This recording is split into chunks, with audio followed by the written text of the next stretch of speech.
Bilang pakikiisa sa pagunita ng Disability Awareness Month, naglungsad ang Soft Tennis Pilipinas ng isang sports clinic sa ating mga persons with disability. Yan ang ulat ni Isabel Reyes.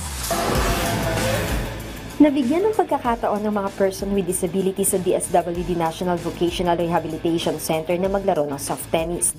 Dahil ito sa inilunsad na soft tennis clinic nitong Lunes ng umaga para sa ating mga PWDs na naging posible dahil sa pagtutulungan ng Soft Tennis Pilipinas, Juan Meralco Foundation at ng lokal na pamahalaan ng Quezon City sa pangunguna ni Vice Mayor Gian Soto. We really wanted to support dahil kasama po sa programa ng inclusivity ng program ng Sports Development Office natin yung paghahatid ng iba't ibang sports program sa lahat ng mga brothers and sisters natin in QC, including our PWDs po.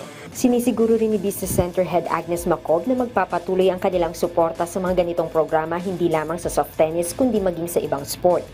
So I think in the next few years, you will see us more involved, not just in soft tennis, but probably with other sports that we may tap. Ayon naman sa SEA Games multimedalist na si Biansoleta Manyalak, binigyang diin niya na mahalagang gawing inklusibo ang sports lalo na sa mga PWDs. Ang sports kasi talaga it's for everyone eh. So hindi lang siya para sa mga able, kundi pati rin sa mga PWD natin. Through soft tennis, nakapagbigay din kami ng saya and awareness na kahit sila kaya din pala mag-sports.